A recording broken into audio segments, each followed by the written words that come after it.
Hemos estado en el libro de Tito, pero hoy quiero que busque Gálatas para continuar con nuestro estudio sobre la admirable gracia de Dios.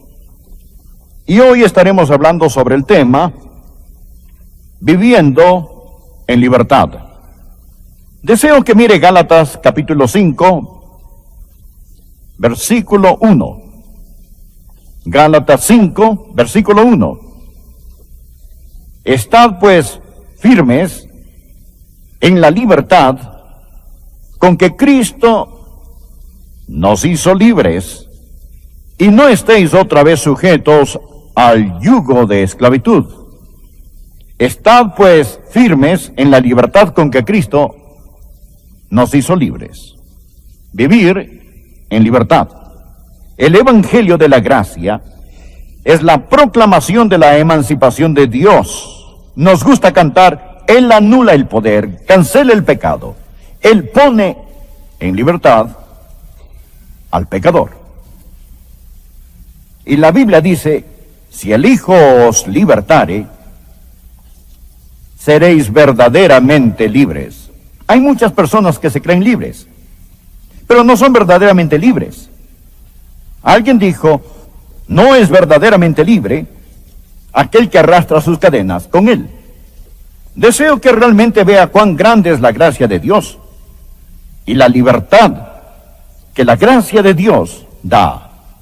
Recuerde esto acerca de Satanás. Satanás no quiere muertos, él quiere conversos. Y él quiere tomar a esos conversos y hacerlos sus esclavos. Y estas personas que son los esclavos de Satanás y sirvientes son los que, irónicamente, estos esclavos de Satanás presumen de su libertad.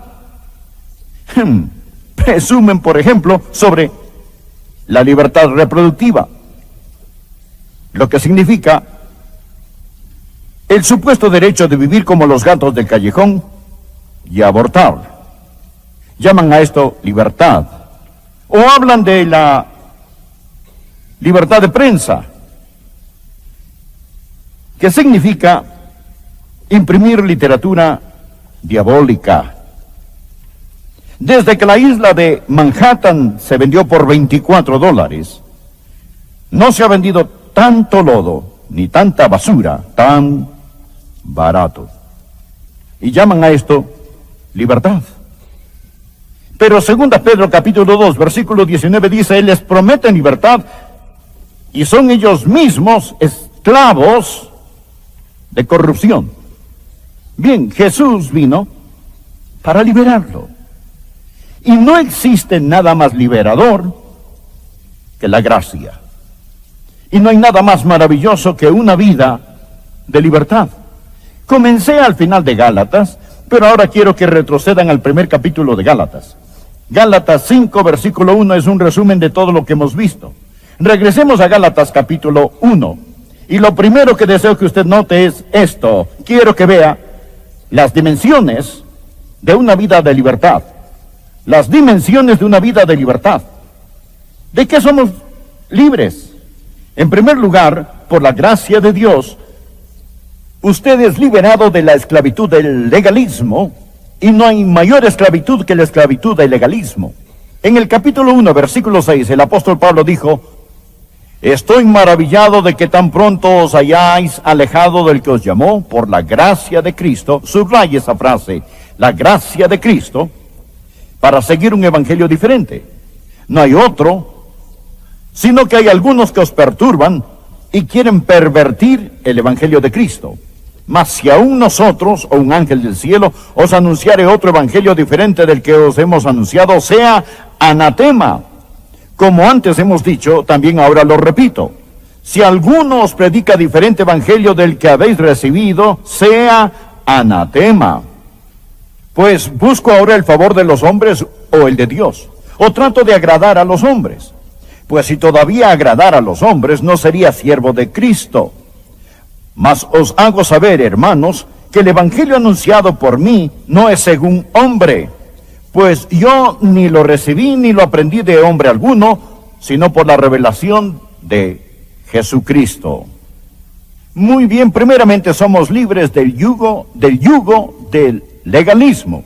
Mire, por favor, los versículos 6 y 7 nuevamente. Estoy maravillado de que tan pronto os hayáis alejado del que os llamó por la gracia de Cristo para seguir un evangelio diferente. El primer peligro es que la gente abandona el evangelio. Ellos pronto lo dejan. Me asombra cómo algunas personas pueden ser desviadas tan fácilmente del verdadero evangelio de nuestro Señor y Salvador Jesucristo. Y después de haberse alejado del evangelio, lo pervirtieron. Versículo 7. No hay otro, sino que hay algunos que os perturban y quieren pervertir el evangelio de Cristo. Aprende esto acerca del diablo. El diablo quiere que usted abandone el evangelio, y la táctica o la artimaña que el diablo utiliza para que usted lo deje es pervertir el evangelio. Esto es lo que tratan los versículos 6 y 7, alejándose y pervirtiendo el evangelio de Jesucristo. Ahora, el diablo no niega el evangelio, él pervierte el evangelio. No hay casi nadie en el cristianismo que diría, yo no creo en el evangelio o yo no predico el evangelio. Todos dicen que predican el evangelio, pero es un evangelio pervertido. Porque el diablo sabe que si él puede conseguir que esté satisfecho con la perversión del evangelio, aceptará un evangelio pervertido y acabará con una salvación sintética, no con la verdadera salvación. Y Pablo está diciendo aquí, estoy 100% contra esos que se alejan y esos que pervierten el evangelio. Bien, ¿qué es el evangelio de Cristo? ¿Qué es el evangelio de la gracia? ¿Qué es la gracia de Dios? La salvación es recibir a Cristo, es creer en Cristo. Cree en el Señor Jesucristo y tú serás salvo. Usted dirá, por supuesto que Jesús fue uno de los más grandes líderes religiosos. No. Jesús es el Hijo unigénito de Dios y el único camino para llegar al cielo. ¿Le ofende a usted esto? Bien, oféndase. Oféndase. Si Jesucristo no es el único camino, Él no es ninguno de los caminos. Porque Él pasa a ser un mentiroso y un impostor. Jesús fue el que dijo, yo soy el camino, la verdad y la vida. Nadie viene al Padre sino por mí. El apóstol dijo, y en ningún otro hay salvación porque no hay otro nombre debajo del cielo dado a los hombres en que podamos ser salvos. ¿Qué es el evangelio? Es sobrenatural en su origen. Es sobrenatural en su operación. Es sobrenatural en su objeto. Es el evangelio de Jesucristo.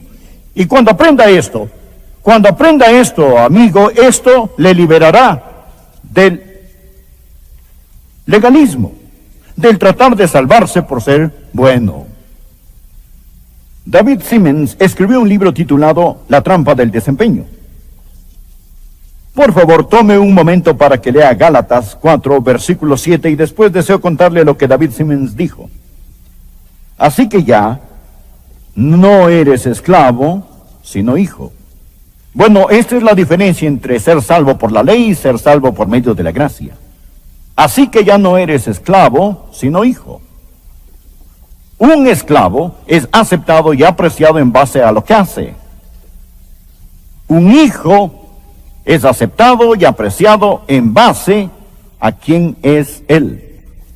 Un esclavo, un sirviente, debe comenzar el día preocupado de poder complacer a su amo. Un verdadero hijo comienza el día confiadamente sabiendo que él es amado. Un sirviente es aceptado en base a su mano de obra, lo que él hace. Pero un hijo es aceptado en base a su relación. Un sirviente sabe que su productividad y desempeño son las bases de su aceptación. Un hijo sabe que su aceptación es en base a su posición como hijo.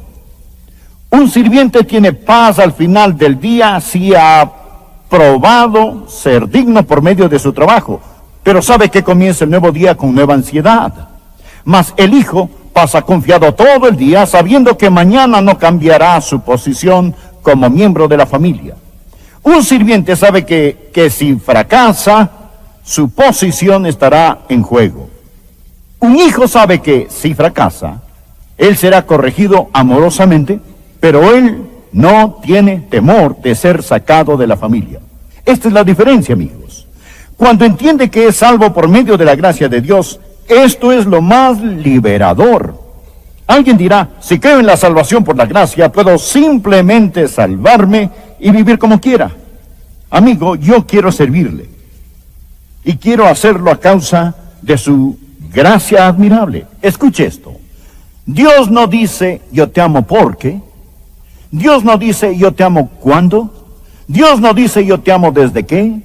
Dios no dice, yo te amo si. Dios simplemente dice, yo te amo. Su amor es incondicional. Esto es gracia. Si Dios nos pusiera algunas condiciones, si hubiera algo en nosotros que ocasionara que Dios nos ame, esto haría que su amor fuera condicional. Pero lo contrario sería cierto. Si Dios me ama por mi dulzura, mi bondad, porque soy adorable, esto significaría que si yo no soy dulce, ni soy bueno, ni soy adorable, entonces Dios no me amaría. Y esta carencia de amor hacia mí sería un fracaso de mi parte. Escuche esto. El amor de Dios es incondicional. Ahora, su amor fluye de su naturaleza. Es su acción hacia nosotros, no su reacción hacia nosotros. Es su acción hacia nosotros, no su reacción hacia nosotros. ¿Tiene esto sentido para usted? Dios nos ama, es su naturaleza. Lo he dicho muchas veces, Dios no nos ama porque somos valiosos. Somos valiosos porque Dios nos ama. Dios no nos cambia para poder amarnos. Él nos ama para poder cambiarnos. Ante todo necesitamos ser salvos del legalismo, liberados de la esclavitud del legalismo. Número 2, necesitamos ser liberados de la esclavitud de la crítica. Note ahora en Gálatas capítulo 2, versículos 4 y 5. Bueno, regresemos al versículo 3. Mas ni aun Tito, que estaba conmigo, con todo y ser griego, fue obligado a circuncidarse. Bien, hemos estudiado el libro de Tito en varios mensajes. Pablo usa a Tito como un trofeo de gracia. Tito era un gentil y estaba tratando de hacer que él guarde las leyes judías. Escucha, amigo, si usted no tiene cuidado, se va a encontrar con alguien y esta persona puede estar en la iglesia y ella le va a poner bajo esclavitud. Note lo que dice el versículo 4. Y esto a pesar de los falsos hermanos. Falsos hermanos, esto significa gente en la iglesia. Phillips traduce esto, cristianos tramadores.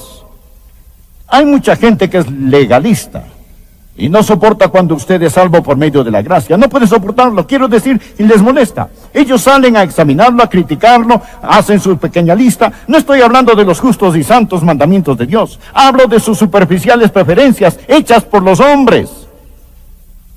Ellos le dirán, me ofende cuando usted hace eso. No debemos ofender a los hermanos más débiles. Pero hay algunos hermanos débiles profesionales de los que debemos cuidarnos. Hermanos débiles profesionales, ¿saben de lo que estoy hablando? Los hermanos débiles profesionales tienen su lista de cosas que ellos creen que son buenas o malas. Usted va a alguna conferencia en algún lado, va a algún seminario y sale con su pequeña lista y al regresar examinan, censuran a todos los otros con esta. Amigo, no lo haga y no deje que alguien lo haga a usted. Ahora, nunca hiera la conciencia de un hermano más débil. Pero si ese hermano es un hermano débil profesional, él está enfermo y usted no puede enfermarse para sanarlo a él. Es su problema para empezar. Pero si le permite que lo atrape en su sujeción, este llega a ser su problema. Pablo dijo, yo no di espacio a este grupo, ni una hora. No lo hice. La gracia de Dios lo libera del legalismo, libre de la ley. ¡Oh, qué feliz condición! Y la gracia de Dios lo libera a usted de la crítica. Amigo, cuando sabe que está en paz con Dios, no tiene que preocuparse de lo que alguien tenga que decir sobre usted. La gracia lo libera. Usted es libre del legalismo. Usted es libre de la crítica. Usted es libre del fatalismo. Usted es libre en el Señor Jesús. Esta es la razón por la cual, Gálatas, no estéis otra vez sujetos al yugo de la esclavitud. Bien. ¿Cómo funciona esto? Quiero decir, ¿cómo funciona esto en la vida real? Bien, todo está en la cruz. Lee el capítulo 2, versículo 20. Prepárese para una bendición. Mírelo. Así es como funciona el Evangelio. Con Cristo estoy juntamente crucificado, y ya no vivo yo, mas vive Cristo en mí. Y lo que ahora vivo en la carne, lo vivo en la fe del Hijo de Dios, el cual me amó y se entregó a sí mismo por mí. No desecho la gracia de Dios. Muchos de nosotros hemos desechado la gracia de Dios. Esta es una frase tan obvia. No desecho la gracia de Dios, pues si por la ley fuese la justicia, entonces por demás murió Cristo. Esto significa que si pudiera salvarse por ser bueno, el Calvario fue una equivocación. Pues si por la ley fuese la justicia, entonces por demás murió Cristo. Continuemos con capítulo 3, versículo 1. Oh Gálatas insensatos, ¿quién os fascinó para no obedecer a la verdad? A vosotros, ante cuyos ojos Jesucristo fue ya presentado claramente entre vosotros como crucificado. Lo que él está diciendo es que alguien los ha engañado, alguien los hechizó, alguien consiguió que quitaran sus ojos de la cruz y los pusieran en otra cosa. Todo está en la cruz. Permítame decirle cómo funciona la gracia de Dios. ¿Qué es la vida cristiana? Primero, es una vida crucificada. Con Cristo estoy juntamente crucificado. ¿Lo ven en el versículo 20? Está hablando de usted, está hablando de mí. Cuando Jesucristo murió por mí, Él murió como mi sustituto.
Y cuando Él murió por mí, yo morí con Él.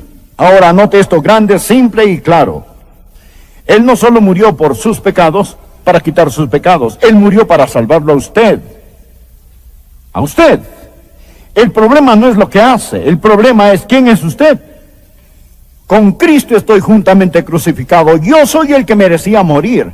Soy el que clavaron sobre esa cruz. Usted dirá, pensé que fue a Jesús. Sí, fui yo.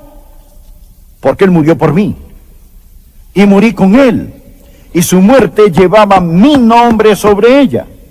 Y cuando Él pagó, mi deuda quedó cancelada. Ve usted que estoy crucificado con Cristo.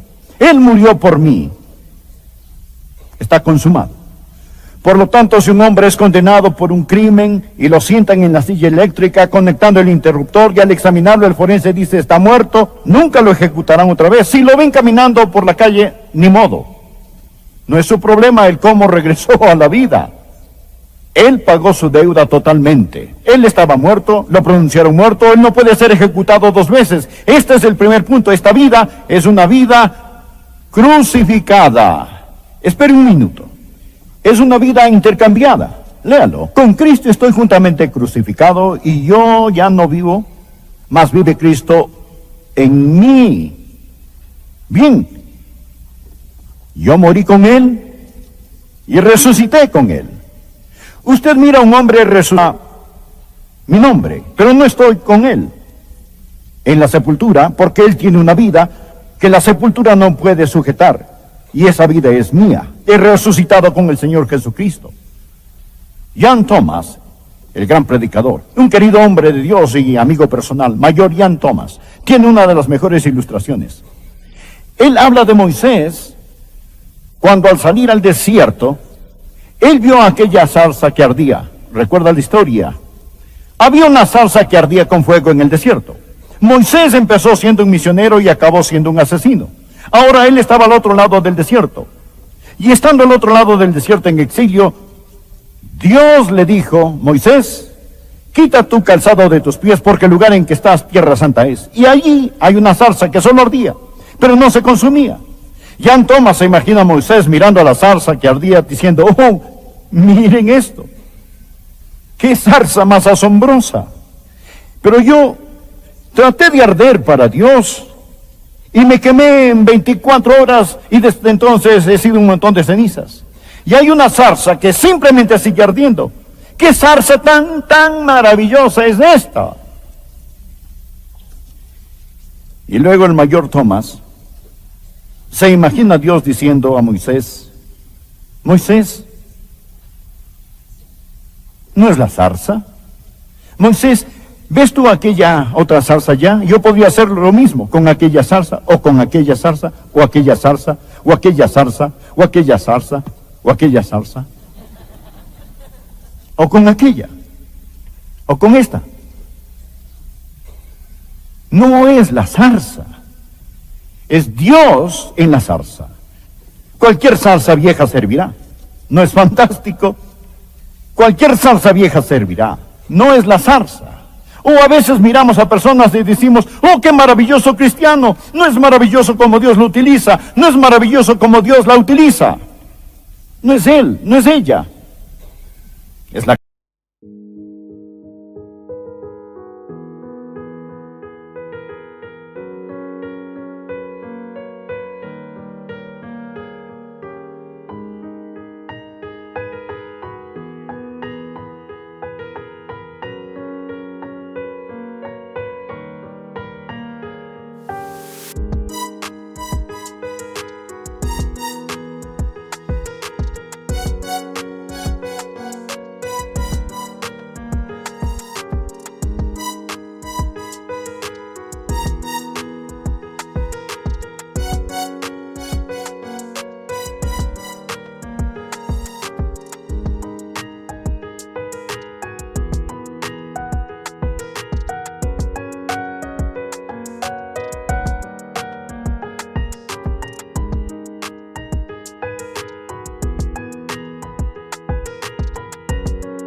Gracia de Dios. Con Cristo estoy juntamente crucificado y ya no vivo yo, mas vive Cristo en mí. Es Dios en la zarza. Y amigo, esta es la gracia de Dios. Y esto es la libertad del legalismo y del criticismo y del fatalismo. Si el Hijo os libertare, seréis verdaderamente libres. Amén. Oremos. Padre, gracias por tu palabra. Y cuán dulce es. Y cuán preciosa es.